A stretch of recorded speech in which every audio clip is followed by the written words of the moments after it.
상견례 끝에 들었습니다. 애들 아이 낳으면 맡아주실 거죠? 요즘은 외가가 봐요. 더 젊고 부지런하잖아. 그땐 웃으며 넘겼습니다. 그리고 어느 날 손주의 한마디가 모든 상황을 바꾸기 시작했습니다. 오늘 이야기 지금 바로 시작합니다. 구독, 좋아요 꼭 눌러주세요. 안녕하세요. 올해 68 한미정입니다. 기막힌 제 사연을 들어주세요. 그 말은 상견례 끝 무렵 디저트 접시가 내려오던 순간이었습니다. 애들 아이 낳으면 아이 맡아주실 거죠? 말한 사람은 사돈이었습니다. 활달한 웃음 뒤로 말이 가볍게 떨어졌습니다. 저는 잠깐 멈칫했지만 자리가 자리인 만큼 웃으며 넘겼습니다. 요즘은 외가에서 봐요. 다들 그렇게 하더라고요. 사돈은 잔을 내려놓으며 자연스럽게 덧붙였습니다. 저는 관리하는 약속들이 많아서요. 매주 골프 라운딩 정기적으로 잡아둔 게 있고 연습 라운지 예약이랑 주 2회 모임도 있어요. 뭐 원래 제가 체력도 좀 약한 편이고요. 저는 그때 분명히 선을 그었다고 생각했습니다. 애 키우는 것 초반이 제일 힘들죠. 되는 데까진 도울게요. 그때 가서 얘기하시죠. 맞는다가 아니라 돕는다였습니다. 그러나 축하와 덕담이 섞인 따뜻한 공기 속에서 그 문장은 아무도 듣지 못한 것처럼 금방 날아가 버렸습니다. 마치 우리가 평상시에 다음에 밥 한번 살게요가 가벼운 인사로 흩어지듯이요.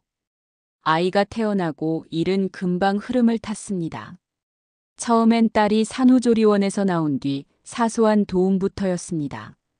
몇 번씩 들러 젖병 소독을 대신해주고 밤에 깨는 아이를 토닥이고 장바구니에 기저귀를 하나 더 얹고 엄마 하루만 도와줘요는 어느새 이번 주 내내로 자연스럽게 길어졌습니다. 손주는 어느덧 자라 어린이집에 다니고 있었습니다. 저는 맞벌이로 바쁜 딸내 부부를 대신해 아이를 돌보는 게 일상이 되었죠. 어린이집 알림장을 확인해 내일 준비물 흰 티 작은 수건 2장이라는 줄을 동그라미 쳤습니다. 아이 하원 시간에 맞춰 버스를 탔고 어린이집 앞 횡단보도에서 파란불을 기다렸습니다. 아이 손을 꼭 잡고 돌아오면 가방에서 크레파스 냄새가 났습니다. 그 냄새가 날마다 달력을 넘겼습니다. 종종 사돈에게서 연락이 왔습니다. 오늘은 라운딩이 잡혀서요. 제가 허리가 무리하면 다음날 골병 나요. 말투는 늘 밝고 문장 끝에는 이모티콘이 붙었습니다. 저는 괜찮습니다라고 답했습니다. 감사 인사는 종종 다음에 밥 살게요로 이어졌고 그 다음은 늘 다른 일정 때문에 밀렸습니다. 사위는 야근과 출장이 잦았습니다. 딸도 미팅과 야근이 겹치면 하루가 그대로 넘어갔습니다. 저는 그 사이를 메웠습니다. 등하원 픽업, 병원 동행, 알림장 체크, 준비물 챙기기, 저녁 반찬 해주고 빨래 개기 그리고 다음날 도시락거리 미리 챙겨주기까지. 작은 일들이 모여 하루가 꽉 찼습니다. 이따금 거울 앞에 서서 제 눈가를 쓱 훑었습니다. 피곤이 얇게 깔려 있었지만 저는 스스로에게 말했습니다. 내 새끼 생각해야지. 가능한 데까지 도와야지. 그 말은 저를 붙드는 주문이었고 동시에 저를 조금씩 작게 만드는 주문이기도 했습니다. 그렇게 세월이 지나자 잠깐 도움은 어느새 언제든지 맡김이 되었습니다. 어느 날 딸이 알림장을 건네며 말했습니다. 엄마, 이번 주 어린이집 행사 때는 흰 티 꼭 챙겨야 해요. 저는 고개를 끄덕이며 수건 2장을 접어 가방 맨 앞칸에 넣었습니다. 그 순간 제 하루의 중심이 어디에 놓여 있는지 분명해졌습니다. 밤이 오면 휴대폰 화면에 사돈의 프로필이 자주 올라왔습니다. 푸른 잔디 하늘, 컨디션 최고 같은 문장들. 저는 화면을 덮고 다시 딸내 일을 도왔습니다. 제 속도, 제 호흡, 제 일과가 그렇게 만들어졌습니다. 한 번은 딸이 조심스럽게 물었습니다. 엄마, 너무 힘들면 말해요. 저는 웃으며 답했습니다. 괜찮아. 내 새끼 일이잖니. 그 대답이 쉬워지는 만큼 제 괜찮음은 자꾸만 넓어졌습니다. 넓어진 자리는 결국 제 하루에서 제 시간을 밀어냈습니다. 그 사실을 저는 알고도 모른 척했습니다. 그런데 괜찮다는 말은 오래 반복하면 어느 순간 무게를 잃나 봅니다. 그 무게가 사라질수록 마음 한쪽이 서서히 내려앉기 시작했습니다. 저는 아직 그 바닥을 보지 못했습니다. 그 바닥을 보게 만든 건 아주 사소한 어느 저녁이었습니다. 그날 저녁 저는 주방에서 설거지를 마치고 손을 털었습니다. 물을 잠그고 수건을 걸던 순간 거실 쪽에서 낮은 목소리가 들렸습니다. 딸과 사위가 소파에 앉아 있었고 저는 불을 끄고 주방 문턱에 서서 잠시 몸을 말았습니다. 이번 달 내가 바빠요, 엄마. 아이 며칠 부탁드려도 될까요? 장모님도 좀 쉬시게. 사위의 목소리였습니다. 말만으로도 고마웠습니다. 하지만 사돈의 망설임 없는 대답이 바로 이어졌습니다. 내 체력으로는 하루도 벅차. 너도 알잖니? 조금만 무리하면 바로 병나는 거. 사돈이 하는 게 낫지. 더 젊고 부지런하잖아. 많이 해보셔서 익숙할 테고. 단어 하나하나가 제 등줄기를 따라 내려왔습니다. 부탁이 아니라 통보 같은 말이었습니다. 당연이라는 단어가 웃음처럼 섞여 있었습니다. 저는 그 자리에 박힌 듯 서 있었습니다. 누군가 저를 이미 당연히 하고 있는 사람으로 정해놓았다는 사실이 그 밤 공기보다 더 차갑게 다가왔습니다. 엄마는 오전 일정 있으시다네. 사위가 통화 중에 잠시 전화기를 손으로 막고 미안한 듯 딸에게 말했습니다. 내가 중요하고 급한 회의들이 많아서 이번 달만. 그럼 또 우리 엄마한테? 딸이 불만 섞인 목소리로 사위에게 속삭였습니다. 사돈이 마침표를 찍었습니다. 다들 그렇게 사는 거야. 애들도 외할머니가 더 편할 거다. 저는 소리 없이 뒤로 걸었습니다. 주방 창가에 기대 섰습니다. 커튼이 살짝 흔들렸고 싱크대 위 물방울이 점처럼 남아 있었습니다. 그 점 하나하나가 제 마음에 박힌 가시처럼 보였습니다. 다음 날 아침 알림장에는 굵은 글씨로 적혀 있었습니다. 내일 준비물, 흰티, 작은 수건 2장. 저는 흰티를 빨아 베란다에서 말리고 작은 수건을 2장 골라 말았습니다. 손목에 보호대를 차고 있는 것을 그제야 깨달았습니다. 집에 돌아가 잠시 냉찜질을 해도 붓기가 빠지지 않았습니다. 다음 날 점심이 조금 지난 시간, 어린이집에서 긴급 연락이 왔습니다. 아이가 갑자기 열이 올랐다고 했습니다. 저는 한 달 전부터 동창들과 보기로 한 약속을 앞두고 있었지만 더 생각할 것도 없었습니다. 지금 갑니다. 얼른 대답하고 가방에 체온계를 넣고 뛰어나왔습니다. 횡단보도 앞에서 신호를 기다렸고 그날따라 연착한 지하철은 사람들로 꽉 차서 겨우 몸을 구겨 올라탔습니다. 지하철 손잡이를 꽉 잡자 팔꿈치가 욱신거렸습니다. 아이를 데려와 소아과에 들렀습니다. 대기실에서 아이의 손을 잡고 앉아 있으니 손등이 뜨거웠습니다.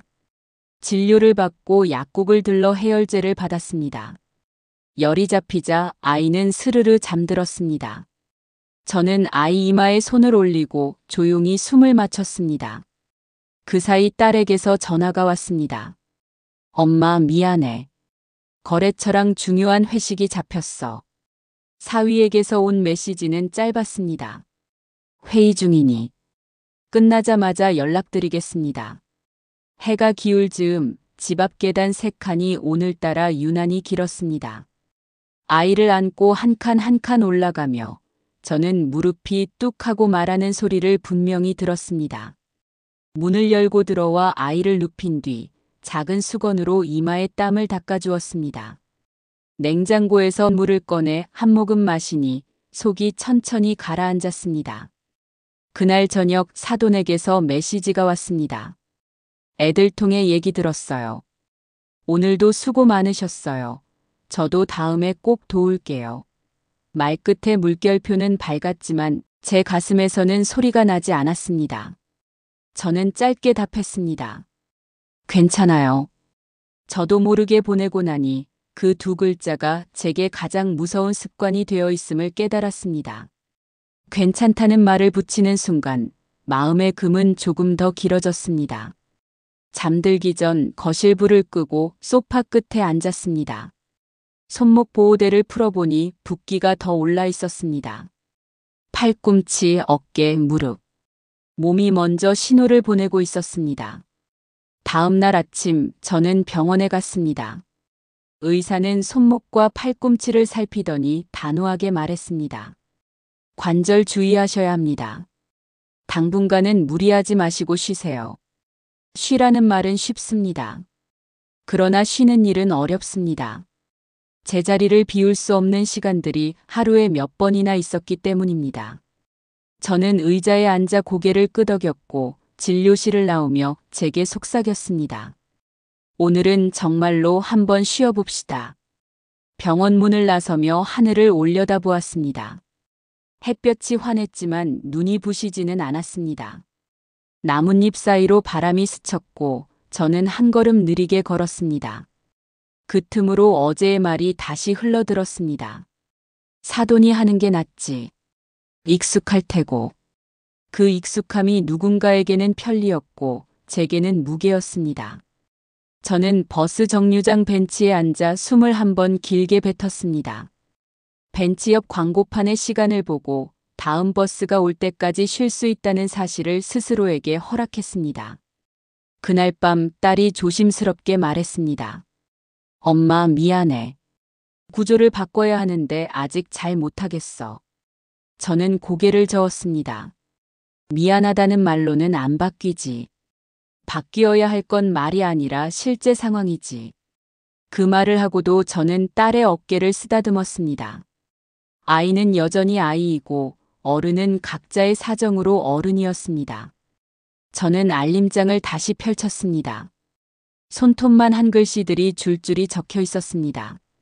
내일 준비물 흰티, 작은 수건 2장. 저는 마르지 않은 흰티를 다시 만져보았습니다. 해왔던 일을 또 했습니다.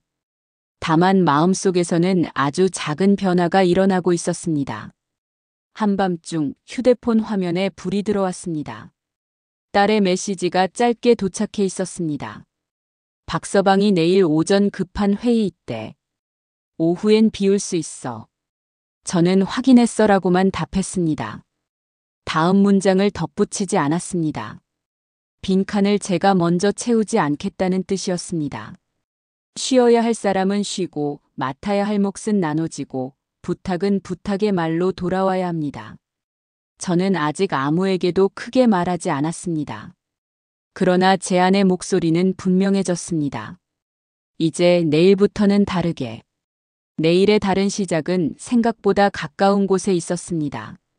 다음 날 아침 저는 정말로 한번 쉬어보겠다고 마음을 먹었습니다. 손목 보호대를 제대로 감고 장바구니를 내려놓고 평소처럼 서두르지 않았습니다.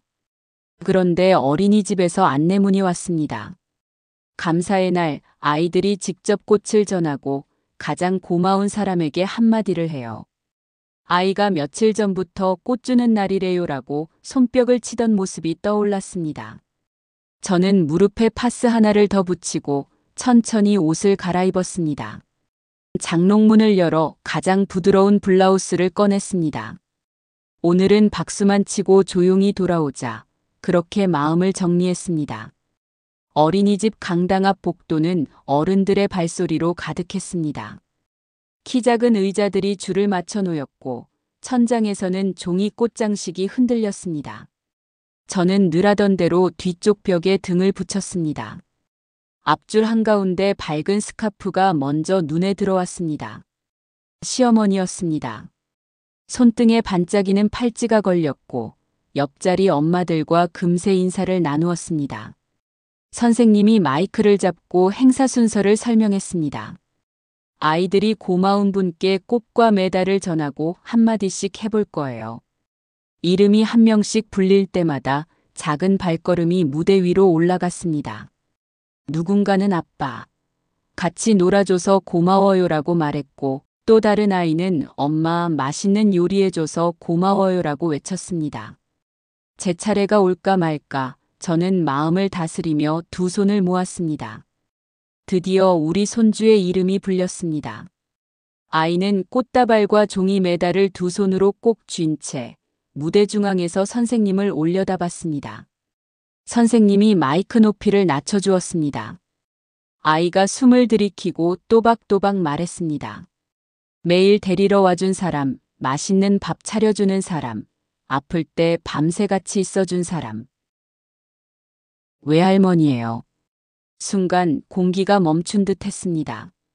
아이는 제 쪽을 똑바로 바라보고 무대에서 내려왔습니다. 앞줄에 앉은 시어머니 옆을 조심조심 지나 제 앞에 멈췄습니다. 작은 손이 종이 메달을 제 목에 걸어주었습니다. 종이 메달의 끈이 목덜미 피부를 스칠 때 바싹 마른 꽃향기가 따라 붙었습니다. 저는 허리를 굽혀 아이를 껴안았습니다. 박수가 났고 몇몇 엄마들이 아휴, 귀여워라 하고 웃었습니다. 눈길이 한꺼번에 저와 아이를 덮쳤지만 저는 아이의 귓불만 바라봤습니다. 작은 귓불이 따뜻했습니다. 그 잠시가 정지 화면처럼 길었습니다. 박수 소리 사이로 시어머니의 표정이 스치듯 보였습니다. 웃음을 지으려다 굳어버린 입술, 잠깐 내려간 눈꺼풀. 아이의 순진한 진실 앞에서 어른의 체면이 조용히 내려앉는 순간이었습니다. 행사가 끝나고 강당 뒤로 사람들이 우르르 쏟아져 나왔습니다.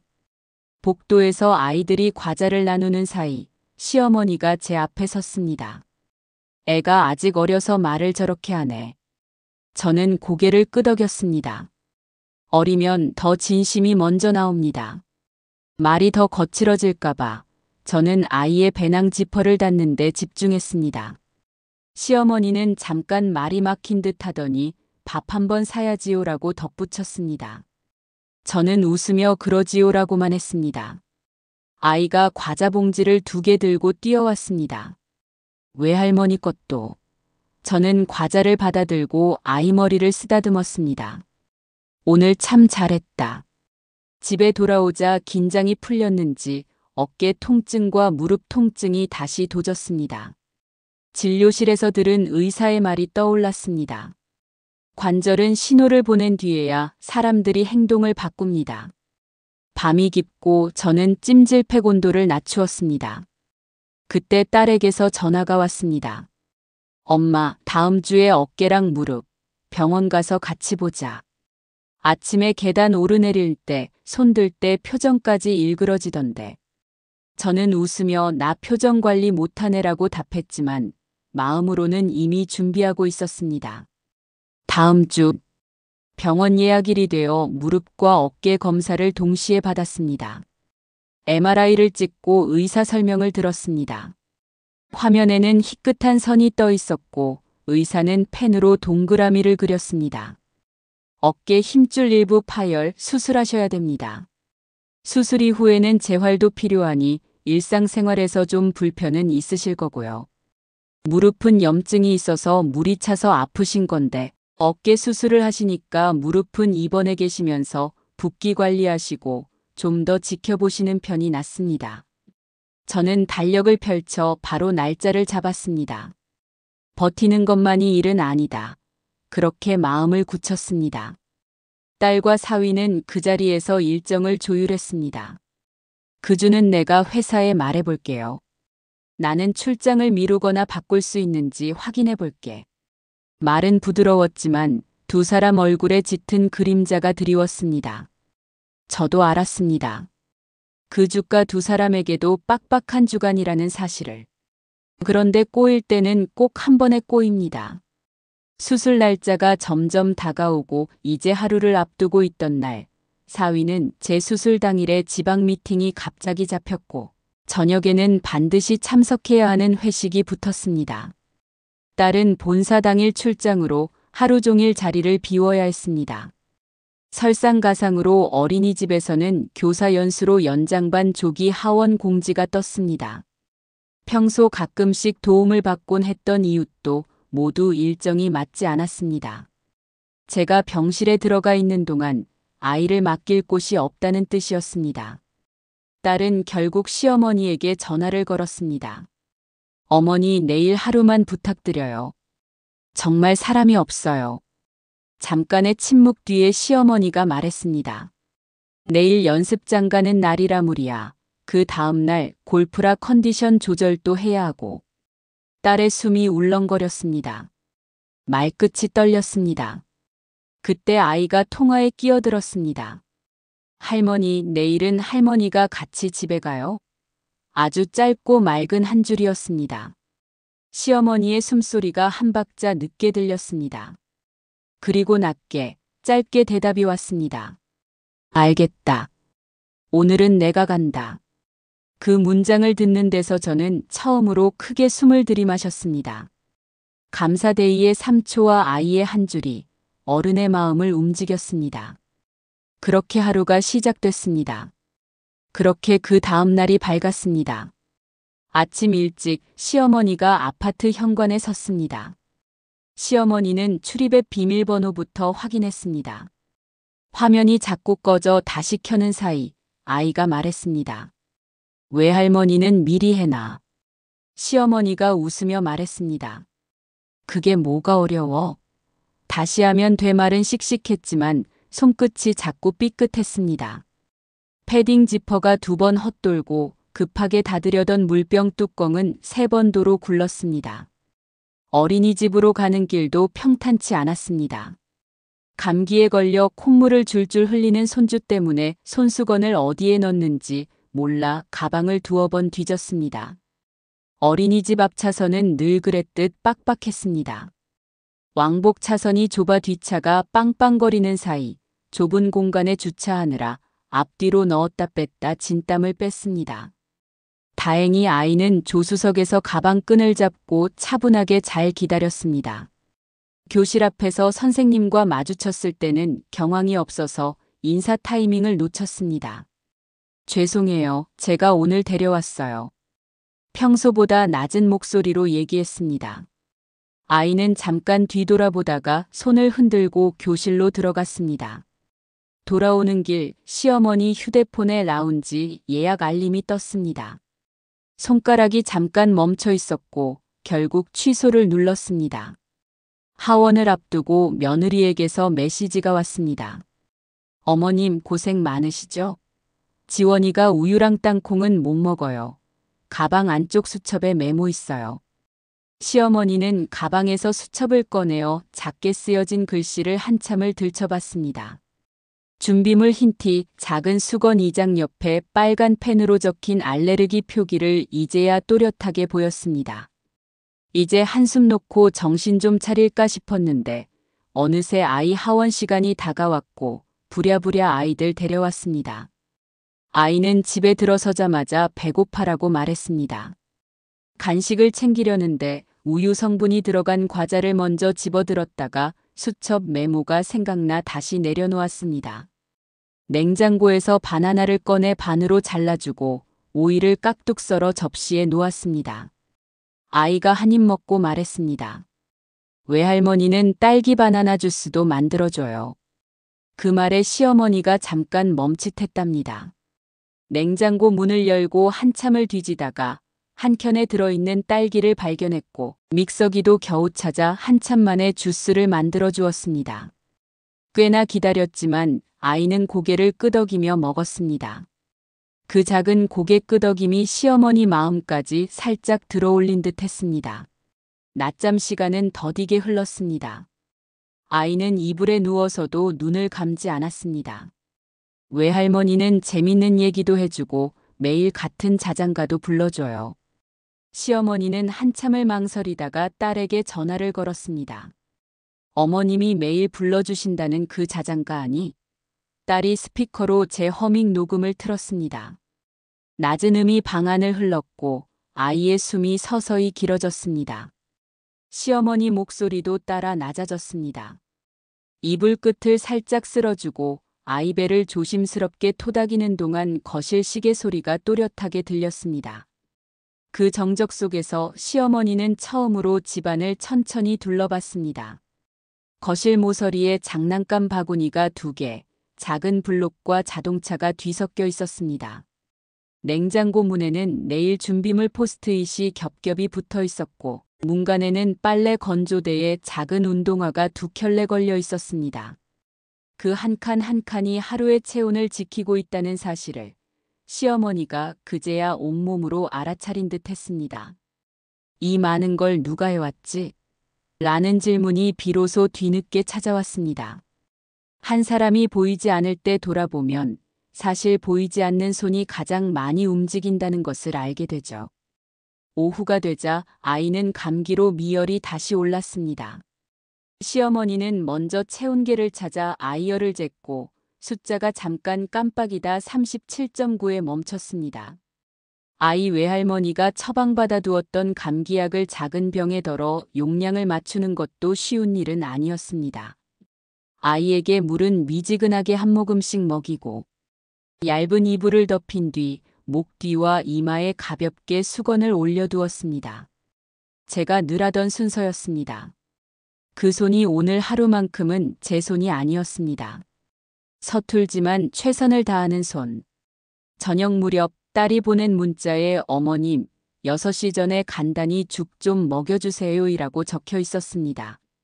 시어머니는 전기밥솥에서 죽 모드를 찾다가 실패했습니다. 대신 즉석죽을 데워 그릇에 옮겨 담고 김이 식도록 2개 그릇에 나눴습니다. 숟가락으로 돌돌 저으며 식혀가며 먹였습니다. 아이는 한 숟가락을 먹고 말했습니다. 외할머니는 미역 더 넣어줘요. 시어머니의 눈시울이 갑자기 살짝 붉어졌습니다. 그 말을 듣고 미역국을 따로 끓일 수는 없었지만 그 사소한 취향 하나가 누군가의 하루를 얼마나 자주 바꿔놓았는지 그제야 알았다는 뜻이었을 겁니다. 잠자리에서 아이는 책 2권을 골라 읽어달라고 했습니다. 시어머니는 좀처럼 잠들지 못하는 아이 때문에 책을 읽다 금세 목이 갈라졌고 한 페이지씩 숨을 고르며 끝까지 읽어내려갔습니다. 등나무 의자에 등을 기대고 책을 덮을 때 아이가 조심스럽게 물었습니다. 외할머니 아파서 병원에 있어요? 할머니, 외할머니처럼 천천히 토닥여 줄 수 있어요? 시어머니는 말없이 아이 가슴을 천천히 토닥였습니다.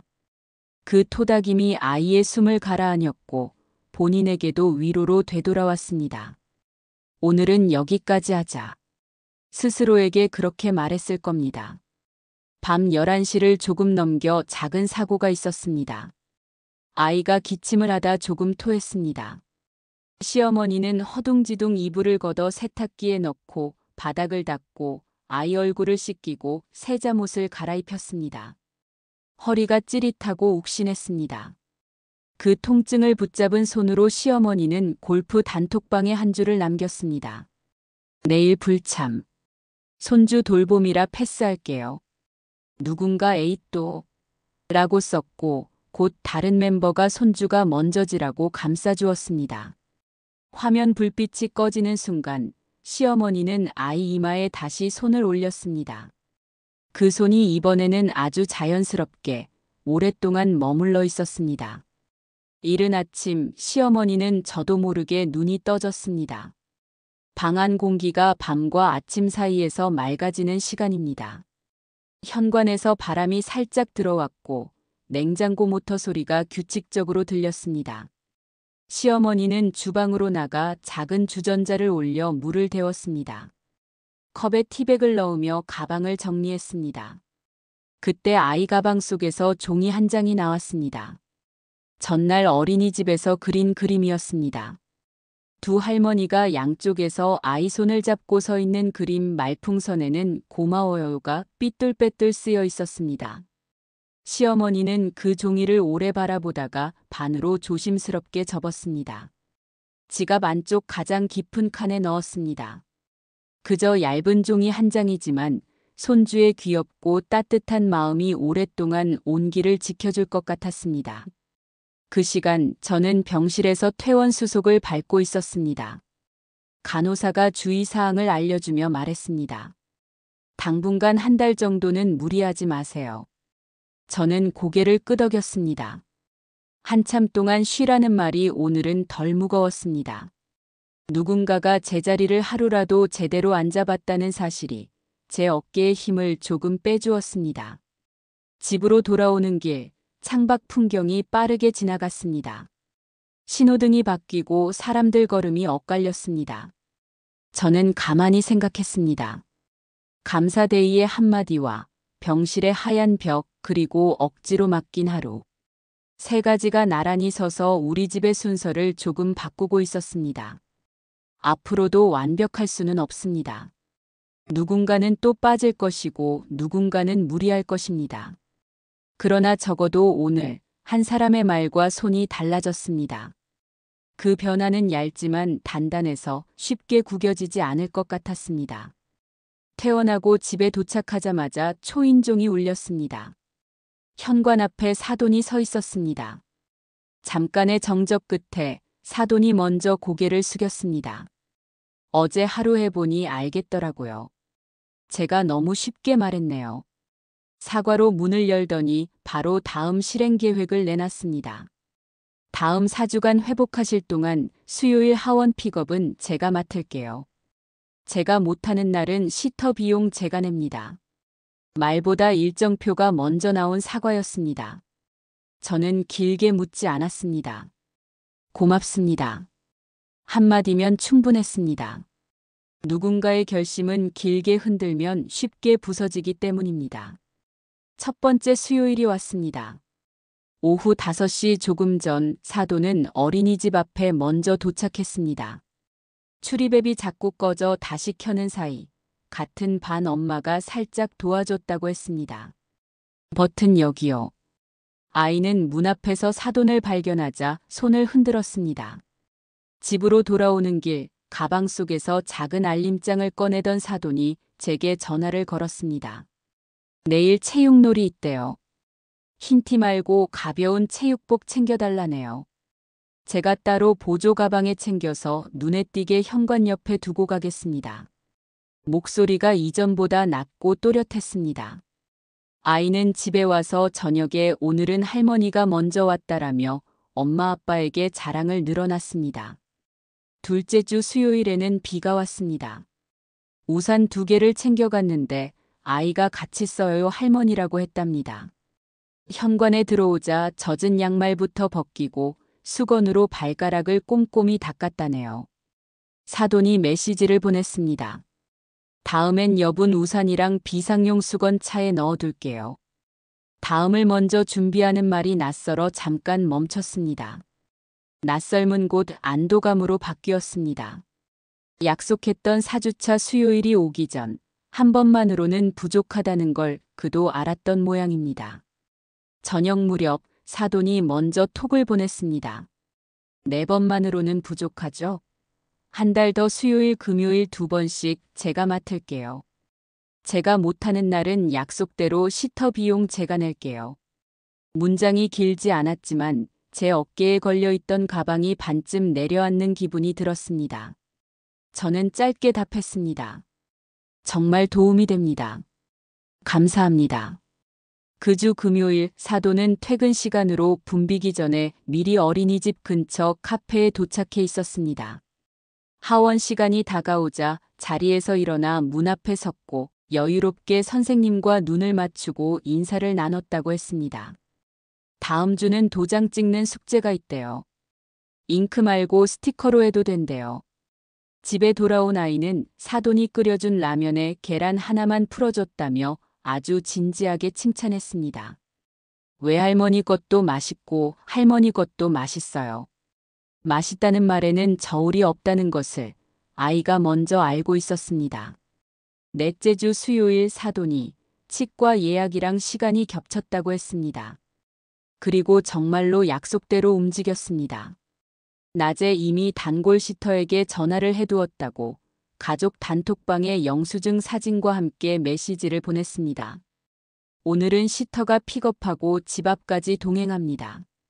비용은 제가 처리했어요. 금요일은 제가 직접 갈게요. 설명, 대체 확인. 3줄이면 충분했습니다. 미안이라는 단어가 없어도 대신 놓지 않은 손이 보였습니다. 그 사이 사위도 조금 바뀌었습니다. 특별한 일이 없으면 퇴근 후 서둘러 집으로 직행했고 아이 저녁을 함께 챙기며 싱크대 앞에 설 때가 늘었습니다. 이건 제가 할게요 같은 짧은 문장이 싱크대 물소리 사이로 묻어났습니다. 고마움은 천천히 쌓일수록 오래갑니다. 사주 약속의 마지막 주 금요일 문 앞에서 신발끈을 묶던 사돈이 웃었습니다. 앞으로도 주 2회 제가 계속할게요. 처음 들었던 원래 외과에서 바요와는 다른 어조였습니다. 원래 대신 제가가 들어간 문장이었습니다. 저는 물리치료 예약을 그 시간에 걸어두겠습니다. 농담처럼 말했지만 진짜로 그날 예약을 옮겼습니다. 누군가가 서 있겠다고 한 시간에 저는 드디어 앉을 수 있었습니다. 그 즈음 아이가 어린이집에서 칭찬 스티커를 받아왔습니다. 작은 카드에 별 5개가 반짝였습니다. 오늘은 외할머니가 데리러 와서 좋았어요. 선생님이 옆에 작은 글자를 덧붙여 주셨습니다. 두 분 다 아이에게 큰 힘이 됩니다. 카드 한 장이 우리 집 달력보다 솔직했습니다. 저는 그 카드를 냉장고 문 한가운데 붙였습니다. 그리고 속으로 적었습니다. 이 집의 수요일과 금요일은 이제 숨 쉬는 날입니다. 그렇게 몇 달이 흐르고 새로운 안정이 찾아올 무렵 사위가 저녁에 늦지 않게 들어왔습니다. 표정이 밝았습니다. 다른 회사에서 제안을 받았어요. 출퇴근이 일정하고 가족 케어 수당이 포함된 자리래요. 다음 주부터 출근하기로 했고 야근과 출장이 크게 줄어든다고 했습니다. 그리고 이어서 그 자리에서 결정 하나를 덧붙였습니다. 평일 오후 3시부터 7시까지 고정 베이비시터를 쓰려고 합니다. 이제 저희가 책임질게요. 딸은 잠깐 제 얼굴을 보더니 고개를 끄덕였습니다. 사돈에게도 바로 알렸습니다. 어머니, 이제는 굳이 무리하실 필요 없을 것 같아요. 전부 시터로 돌리려고요. 사돈이 잠깐 웃었습니다. 당분간은 계속 수요일 한 번은 내가 할래. 그 시간은 이제 내 일정에도 들어가 있으니까. 첫 만남은 주말 오후였습니다. 시터 이모가 집으로 와서 아이와 1시간 정도 그림책을 읽고 블록을 마쳤습니다. 아이는 낯을 조금 가리다가 이모가 오늘은 공룡 이름을 스티커로 찾아볼까? 라고 하자 금세 어깨를 풀었습니다. 저는 옆에서 사용 설명서를 줄줄 읊지 않았습니다. 대신 냉장고 문에 알레르기 주의만 큼지막하게 붙여두었습니다. 사돈은 하원 동선하고 수첩은 이모가 익히시면 될 거예요 라며 한 걸음 옆으로 비켰습니다. 월요일부터 고정 루틴이 시작됐습니다. 3시 이모가 도착해 아이를 데리고 놀이터에 나가고 4시 반에 간식을 먹이고 5시 반부터 씻겨주었습니다. 6시 반이 되면 장난감을 정리하고 책 한 권을 마무리했습니다. 저는 이제 그 시간에 물리치료실에서 스트레칭을 할 수 있게 되었습니다. 거울 너머 제 어깨 움직임이 조금씩 부드러워지는 게 보였습니다. 돌아오는 길에 시장에 들러 콩나물 한 봉지와 부추 대신 가지를 집었습니다. 내가 좋아하는 것에 손이 다시 갔습니다. 집에 들어오면 제 시간은 제 발 아래에 있었습니다. 수요일마다 사돈은 여전히 픽업을 왔습니다. 출입앱은 이제 한 번에 켜졌고 선생님과 짧은 농담도 할 만큼 익숙해졌습니다. 비 오는 날이면 방수우산이 차 트렁크에서 먼저 나왔습니다. 아이는 오늘도 할머니가 제일 먼저 왔다라고 자주 말했습니다. 사돈은 픽업이 끝나면 늘 그랬습니다. 아이 가방에서 그날의 작은 종이를 꺼내 가족 단톡방의 사진으로 올리곤 했습니다. 오늘은 체육복 빨래, 내일은 실내화. 말이 아니라 사진으로 확인하는 습관이 생겼습니다. 누군가의 마음이 바뀔 때 생활 방식도 조금씩 바뀝니다. 예전에는 골프 단톡방에만 자주 글을 올리던 사람이 이제는 가족 단톡방에 먼저 소식을 올렸습니다. 당연이라는 단어가 자취를 감추자 집안 공기가 평평해졌습니다. 누구 하나 높지도 낮지도 않은 공기. 그 공기 속에서는 작은 목소리도 잘 들렸습니다. 고정 시터와 픽업이 자리를 잡자 사위의 표정도 바뀌었습니다. 회의가 길어지면 이모가 연장해준대요. 비용은 회사 가족 수당에서 지원돼요. 주말에 오랜만에 다 같이 외식한 날, 제가 계산하려고 지갑에서 카드를 꺼내는데 오래 접어둔 종이 한 장이 같이 나왔습니다. 아이가 그려준 그림, 두 할머니와 아이가 손을 잡고 있는 그 그림이었습니다. 사돈이 그걸 보더니 말했습니다. 내 지갑에도 있어요. 우리는 서로의 지갑을 보여주고 웃었습니다. 그림 속 세 사람은 똑같은 자세로 서 있었고 색연필색이 서로 조금 달랐습니다. 다른 손으로 같은 손을 잡고 있는 모습이 우스웠습니다. 우스우면서도 든든했습니다. 밤이 되면 저는 여전히 아이에게 전화를 걸어 잘 자라 한마디를 합니다. 가끔은 영상으로 시터 이모가 인사도 합니다. 내일은 체육복이래요처럼 짧은 정보가 오가고 저는 고맙다만 남깁니다. 고맙다는 말이 가벼워지지 않도록 필요한 만큼만 씁니다. 이야기를 마무리할 때가 되니 처음 상견례 자리에서 들었던 문장이 다시 떠올랐습니다. 아이 맡아주실 거죠? 그 말은 그날 제 어깨를 누르던 문장이었습니다. 지금 우리 집에서는 누군가의 당연이 사라졌고 서로의 가능이 조금 넓어졌습니다. 저는 그 정도면 충분하다고 믿습니다. 내일의 수요일도 금요일도 그리고 제 하루도 이제는 제 자리를 알고 움직입니다.